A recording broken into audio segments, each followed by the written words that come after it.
This is Angelita's house. Now, Angelita already has cement block walls, and so what she wanted was tile in her home.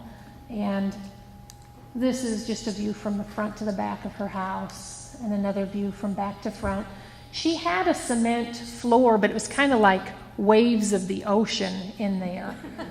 It certainly couldn't receive tile, so we helped her get that leveled off before the group came so that it would be ready to lay tile when they came.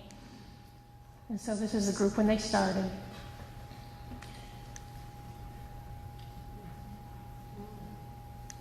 This too was really difficult work because the tile Angelita had been able to buy was not great quality.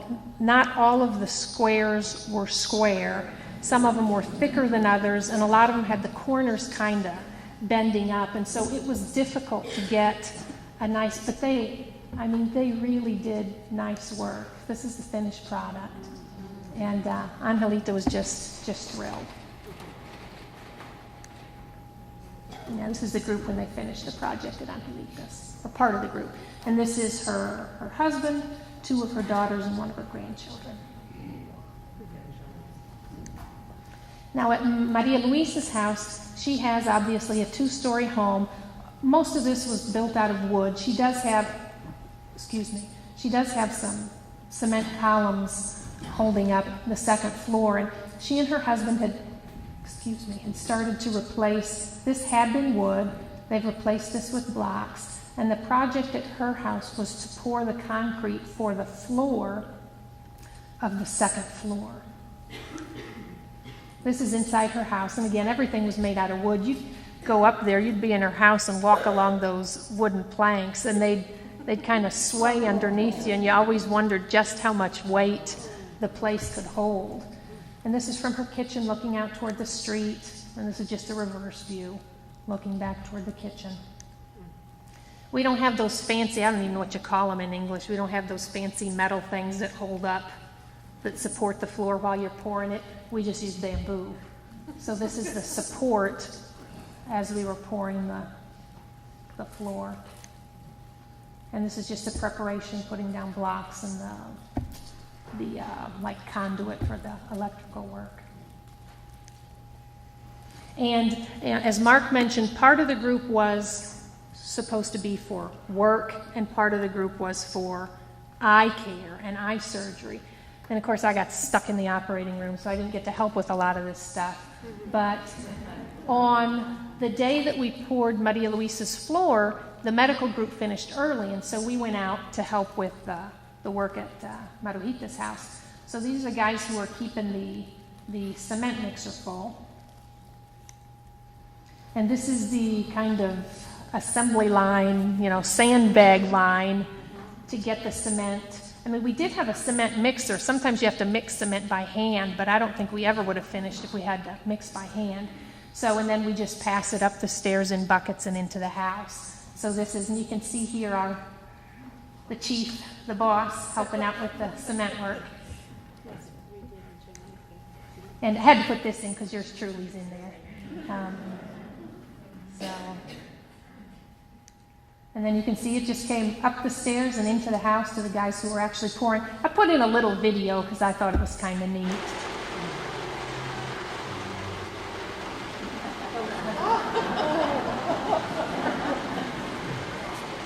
That's the whole floor got poured like that, a bucket at a time.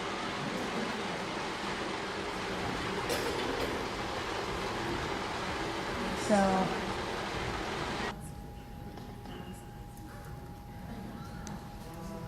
and this is just on the inside. Buckets getting passed inside. We started from the front. This is one of Maria Luisa's sons who helped with the work. And that's the finished product. Not a great slide, unfortunately, but she too is thrilled. I mean, she's just thrilled with it. Really came out very nicely. So. And then, as I mentioned, the local church. We've got a great church, a great pastor, and they've had a bit of a hard time raising the funds to finish their building project. And so we wanted to help the church out as well. The church measures about 25, or the new building, about 25 meters by 12 meters, and that's about maybe 40 feet by 80 or 85 feet.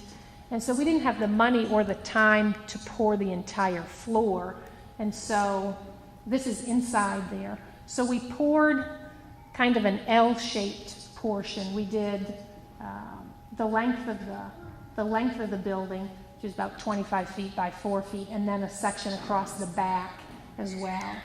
You can see that's the area that we poured.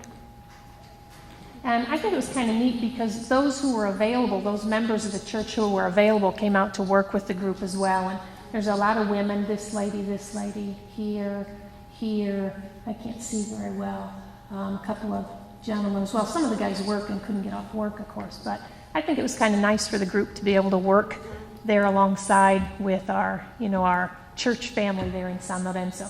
And it was miserable. It was hot and humid and absolutely miserable. And as Mark said, the mayor sent some tents out to try and provide some shade for the group.